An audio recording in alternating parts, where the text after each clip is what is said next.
Oke,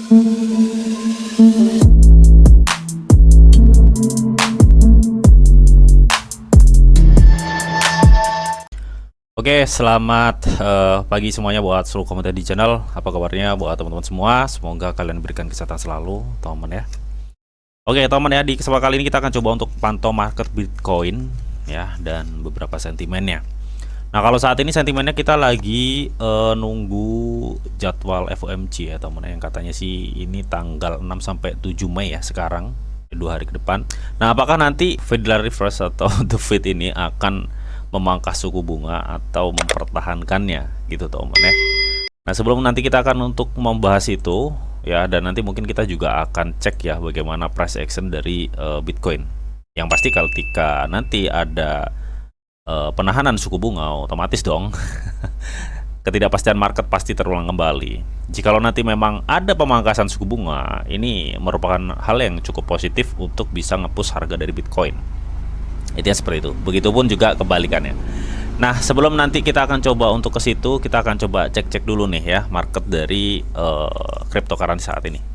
Ya, kita lihat untuk market cap seluruh kripto berada di 2,95 triliun. Terus Fear and Greed Index, teman, itu tingkat keserakahannya itu netral ya. Tapi kalau kita compare dengan beberapa bulan yang lalu, memang ini tingkat keserakahannya turut naik.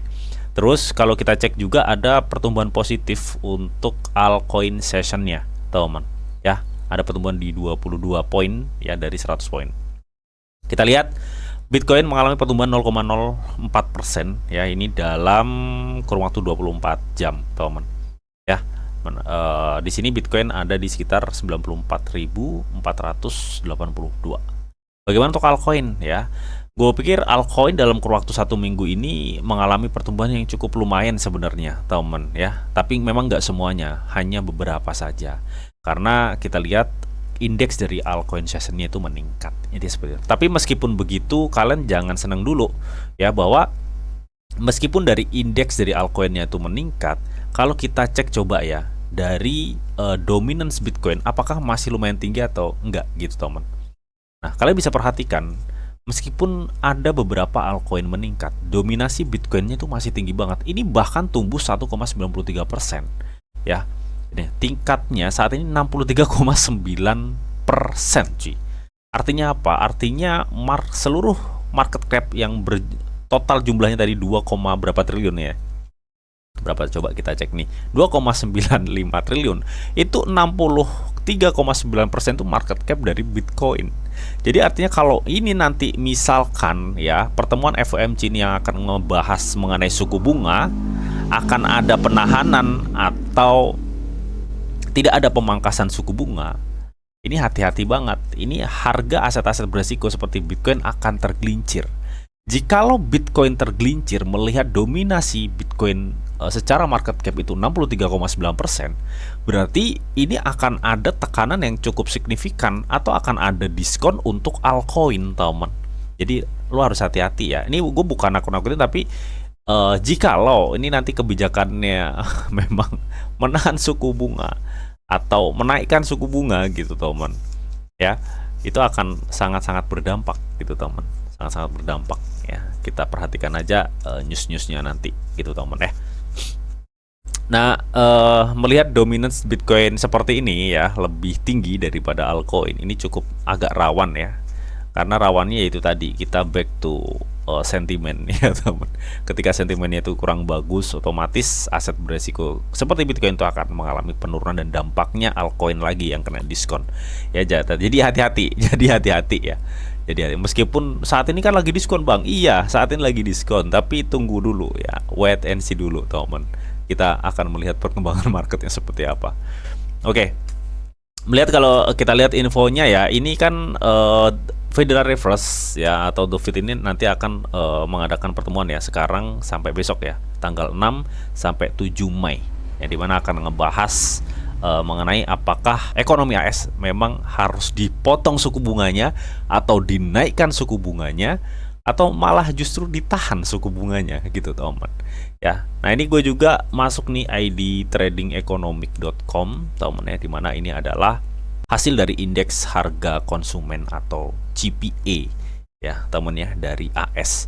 Nah, kita tahu teman realisasinya sih di Februari Maret ya, ini terus mengalami pertumbuhan ya untuk customer price index-nya.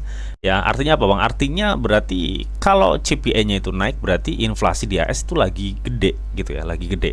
Dan mungkin di sini untuk realisasinya di bulan April ini belum ya, mungkin menunggu pertemuan FOMC itu temen ya. Nah, terus kalau kita cek juga nih dari produk domestik bruto atau PDB dari AS, ini cenderung mengalami suatu penurunan ya temen ya. Ini pertumbuhan PDB setahun penuh ya, ini di tahun 2024 aja ya, terakhir itu 0,8 2,9 ya. Terus kalau kita lihat pertumbuhan PDB year on year itu nih di 2,50 ya, 2 sampai 2,50. Berarti ini mengalami penurunan ya teman untuk PDB AS ya teman ya. Habis itu kalau kita lihat CPI-nya terus meningkat ya. Bahkan kalau kita cek di perkiraan nih, dulu perhatikan deh, ngeri cuy ya. Ini kalau kita cek di perkiraan loh, hanya perkiraan ya. Ini CPI itu akan terus naik ya. Ini mungkin ada penurunan di Desember 2025. Artinya kalau CPI naik, otomatis tekanan inflasinya makin cukup tinggi gitu teman. Ya, ini baru perkiraan sih ya teman yang ada di ini nih, trading economic ini teman ya. Tapi yang pasti sekarang kalau kita lihat PDB turun ya, CPI-nya mengalami suatu kenaikan. Artinya ini kondisi yang nggak baik-baik aja ya untuk ekonomi AS gitu teman. Ya, terlebih lagi belum lagi tuh tekanan dari politiknya si Trump ya. Pas dari itu kita tunggu aja ya nanti bagaimana hasilnya. Kalau menurut gue pribadi, pemerintah AS itu ya dengan melihat PDB turun serta CPI-nya itu naik, nggak mungkin dia akan segercep itu untuk memangkas suku bunga ya teman ya. Ada kemungkinan besar ya pertemuan FOMC ini akan menahan suku bunganya ya teman ya. Dan saat ini ya untuk inflasi AS itu di 3,5% teman ya, di 3,5%. Dan mungkin di 2025 kemarin kan sempat ya pemerintah AS itu kan menargetkan inflasinya itu di 2%. Artinya kan masih belum tercapai ya untuk targetnya gitu ya teman. Target dari inflasi AS itu belum tercapai. Nah, kebetulan ini juga gue kutip ya dari bittrue.com teman ya. Nah, ini ya mengenai ramalan suku bunga AS nih cuy ya, ketika nanti udah di tanggal 6 sampai 7 ya mengalami pertemuan di bulan Mei 2025. Katanya sih ramalannya Federal Reserve telah memutuskan untuk mempertahankan suku bunga tanpa perubahan yang menjaga tingkat dana federal di kisaran saat ini yaitu 4,25 sampai hingga 4,5% teman ya. Jadi ramalan suku bunga AS ya ketika nanti udah selesai nih pertemuan 6 sampai 7 Mei 2025 ini, itu The Fed akan memutuskan untuk mempertahankan suku bunga. Itu ramalannya seperti itu gitu teman ya. Melihat tadi segi sektor ekonomi di AS saat ini lagi lesu ya, PDB-nya turun, terus CPI-nya atau Customer Price Index-nya yang mengalami suatu kenaikan teman ya dari histori sebelumnya. Oke, jadi mungkin itu. Lantas gimana Bang? Apa efeknya untuk Bitcoin ya? Kalau kita memang nanti melihat adanya pemangkasan suku bunga, ya gue pikir ini akan hal yang sangat positif untuk market Bitcoin. Tapi kalau sebaliknya, misalkan ada kenaikan suku bunga atau ditahan nih suku bunga, otomatis optionnya itu kalau nggak ketidakpastian marketnya itu tinggi, ya BTC akan ke banting. Secara historis sih ketika ada pemangkasan suku bunga ini info yang cukup positif untuk Bitcoin ya atau untuk market kripto tentunya. Nah, di sini kita akan coba cek ya bagaimana kondisi dari market Bitcoin saat ini, teman ya. Terlepas dari itu semua.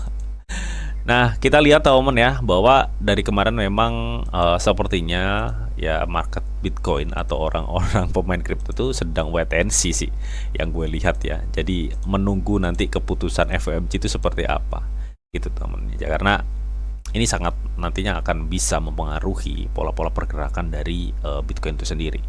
Dan pada dasarnya memang kalau gue cek dari kemarin ya dari live gue juga bahwa memang posisi Bitcoin saat itu adalah posisi krusial. Dia bisa aja terjun ketika ada bad news ya. Dan dia bisa aja naik di level sekitar 100 lebih atau ke ATH-nya kalau ada info good news. Itu seperti itu. Nah, pertemuan FOMC di tanggal 6 sampai 7 ini sangat menentukan nih cuy. Ini benar-benar sangat menentukan ya sentimen-sentimennya gitu teman ya. Jadi so kita akan lihat aja nanti hasilnya seperti apa. Biasanya hari kedua ya. Hari kedua hasil FOMC diumumkan. Nah, ketika memang nanti misalkan suku bunga itu dipertahankan, gue pikir untuk Bitcoin ini akan ada penurunan ya teman ya. Misalkan suku bunga ditahan gitu ya teman, ini akan ada penurunan. Dan gue targetin mungkin untuk penurunan Bitcoin itu kita targetin di 0,382 Fibonacci ya. Itu ada di sekitar 88. Gue pikir dia akan kebanting ke situ ya. Tapi mungkin di level 90, 92 itu akan sangat-sangat bertahan ya untuk Bitcoin ya, karena gue lihat di area sini tuh terdapat shadow yang cukup lumayan di 91, 900 atau 92 lah. Jadi gue pikir akan ada bantingan ke situ gitu tuh. Artinya kalau misalkan Bitcoin back to sekitar 91, artinya akan ada potensi Bitcoin turun 2-3%. Tapi kalau dia tembus di 88 berarti secara Fibonacci ya, berarti dia akan ada penurunan sekitar 5,71% dari harga sekarang. Itu seperti itu. Tapi kalau sebaliknya misalkan ada pemangkasan suku bunga, jadi gue pikir ini akan bisa nge-push harga dari Bitcoin teman ya, sampai mana ya? Sebentar, kita akan coba cek. Ini gue tandain dulu ya harganya. Nah sini coba, kalau misalkan nanti Bitcoin ke-push harganya, gue pikir ya kita beracuan pada ATH-nya ke sini. Oke. Dan gue lihat memang area saat ini ada di 0,618 Fibo ya. Jadi kalau misalkan memang nanti ada pemangkasan suku bunga, gue pikir Bitcoin bisa up hingga sekitar 102.000 US dollar di sini. Ya. Jadi saat ini kita lagi wait and see apakah dia up atau malah sebaliknya. Itu teman ya, kita tunggu aja nanti. Oke, jadi kurang lebih seperti ini teman ya. Oke, jadi mudah-mudahan informasi ini bisa bermanfaat dan kita tetap ya pantau-pantau. Oh ya, nanti gua ada live juga ya teman, jadi kalian stay tune ya teman. Dan seperti biasa teman, sebelum gue akhirin video ini ya, di sini ada disclaimer on dulu ya, bahwa untuk trading dan investasi di dunia cryptocurrency itu sifatnya sangat berbahaya atau sangat-sangat beresiko tinggi teman. Jadi bijaklah kalian nih dalam mengelola atau manajemen keuangan kalian. Semua keputusan yang kalian ambil adalah tanggung jawab kalian masing-masing. Di sini dianjurkan informasi yang dilihat untuk kalian semua. Oke, mungkin itu aja yang bisa gue sampaikan di video ini. Semoga video ini bisa bermanfaat buat teman-teman semua. Akhir kata, selamat pagi, selamat beraktivitas, salam cuan dari Didi Channel. Oke, bye-bye.